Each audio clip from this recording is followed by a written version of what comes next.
Labaran duniya. Labaru da dumi-duminsu. Babu ɓangaranci cikin gida da ƙasashen waje.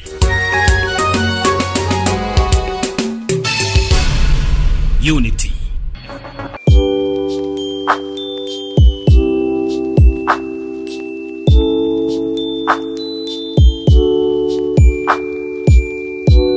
Hello and welcome to News Hour on Unity TV. The headlines.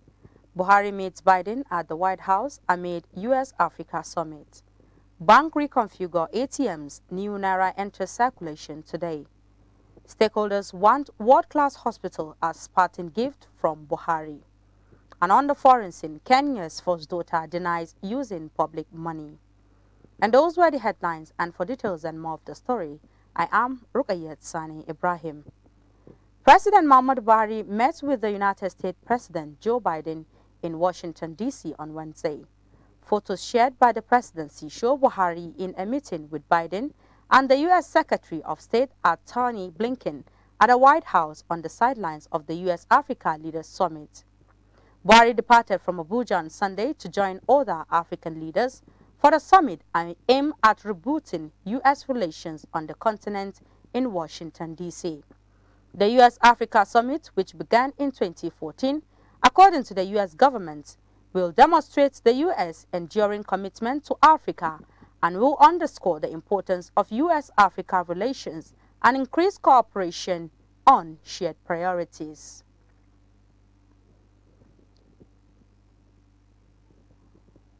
The presidential candidate of the People's Democratic Party, Alhaji Abubakar Atiku, has said that the former Nigeria's ambassador to the Kingdom of Spain, Ademola Rasak Seriki, was a consummate politician.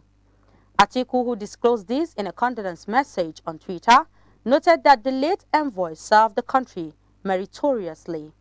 His words: "On behalf of my family and team, I express my deepest condolences over the loss of Nigeria's ambassador to the Kingdom of Spain, His Excellency Ademola Rasak Seriki. Ambassador Seriki was a patriot who served the country meritoriously in different capacities. He was a consummate politician whose gentle mannerism bore a distinctive trademark in all assignments he took. May his sins be forgiven and may Allah grant him Al-Jannatul Firdausi." After a delayed plenary on Wednesday, the Senate asked the Central Bank of Nigeria, CBN, to considerably adjust its recently announced cash withdrawals limit in response to the public outcry against the new policy. The upper chamber, in its resolution, also asked its Committee on Banking and Finance to embark on aggressive oversight of the Apex Bank as it implements the policy and give periodic reports to the Senate. The Senate's resolution was reached after an exhaustive debate by the lawmakers who attended Wednesday's plenary session. Some lawmakers faulted the CBN for not holding wide consultations on the policy before its announcement, while some legislators argued that the policy will put point-of-sale POS operators out of business. In addition, some lawmakers said the policy would adversely affect Nigerians in the formal sector, the unbanked, and those in rural communities. Stakeholders in the nation's health sector have appealed to President Muhammadu Buhari to build a world-class medical facility similar to the ones he patronizes abroad for the country before leaving office in May next year. They also called on the president to declare a state of emergency in the health sector, saying the present station, of the nation's health sector system was appalling. Speaking variously during a town hall meeting organized by the Health Sector Reform Coalition, HSRC, to commemorate the Universal Health Coverage UHC Day in Abuja, they claimed there was an emergency health threat in the country, hence their submissions. Speaking at the event with the team, Health for All Nigerians, Leaving No One Behind, the country director, Action Aid Nigeria, Ene Obi, regretted that the health sector in the country had been abandoned by authorities, regretting also that the National Hospital Abuja, which she noted was mainly established to take care of the health needs of women and children, had been neglected. She called on President Muhammadu Buhari to bequeath a legacy of building a world-class medical center similar to those he patronizes abroad for Nigerians before he leaves office. A coalition of civil society groups pushing for replacement of sound security system in Nigeria have called on President Muhammadu Buhari to immediately purge himself of enemies of the country working to sabotage his administration's gains in the sector. The group, operating under the aegis of Coalition of Civil Society for Security, Reform and Governance, alleged that a cabal in the president's federal administration was preventing security reform in Nigeria because of the various selfish interests.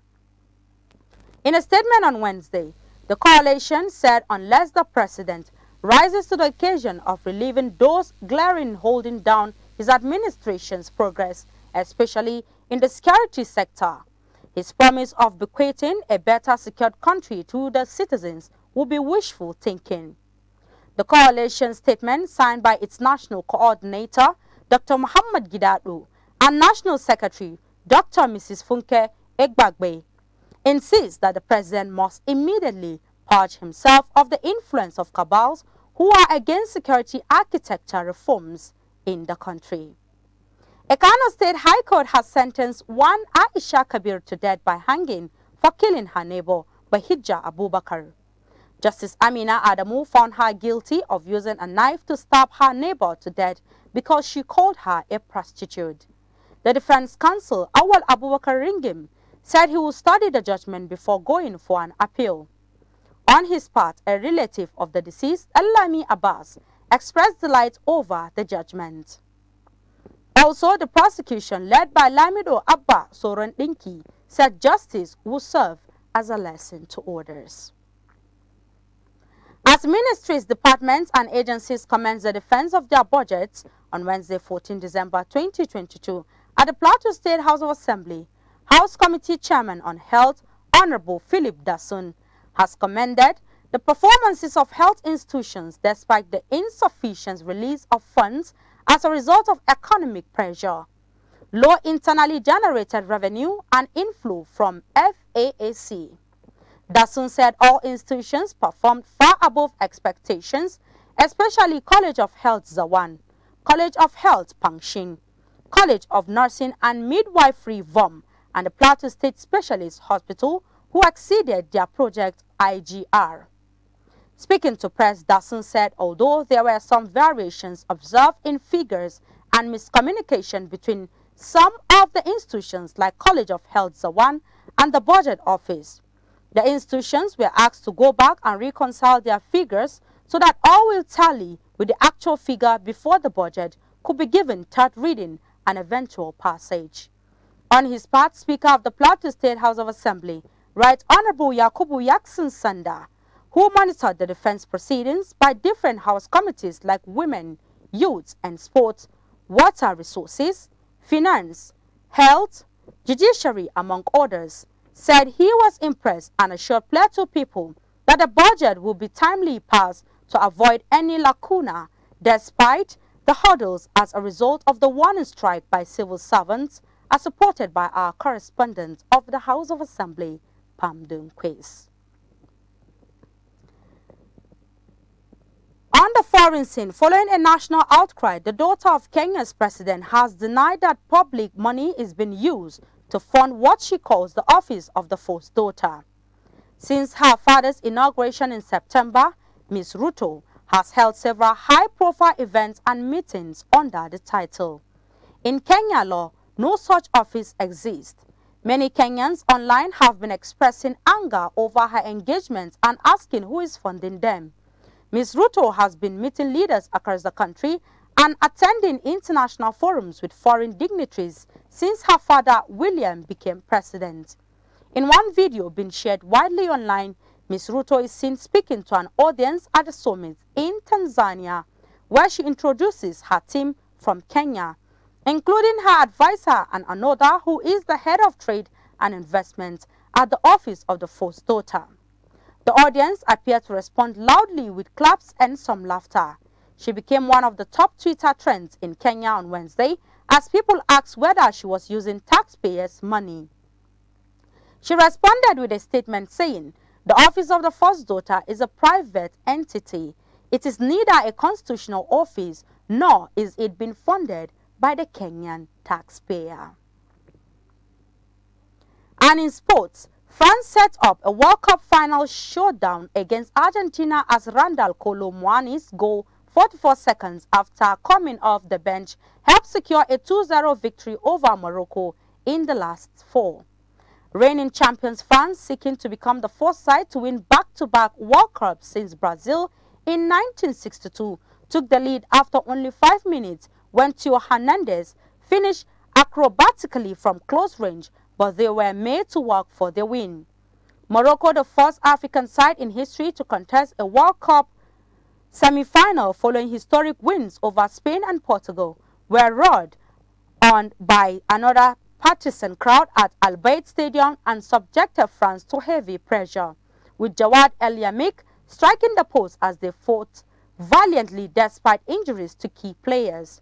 France now face Argentina, who beat Croatia 3-0 in the other semi-final in Sunday's final as they seek to defend their crown in a contest which pits Mbappe against Paris Saint-Germain teammate Lionel Messi, while Morocco have to settle for a third-place playoff to conclude their outstanding tournament. With this story, we come to the end of our bulletin on Unity TV. But before I go, let's take a recap of the major stories making the headlines. We told you Buhari meets Biden at the White House amid US-Africa summit. Banks reconfigure ATMs, new Naira enters circulations today. Stakeholders want world-class hospital as parting gift from Buhari. Thank you for watching. Enjoy the rest of our programs.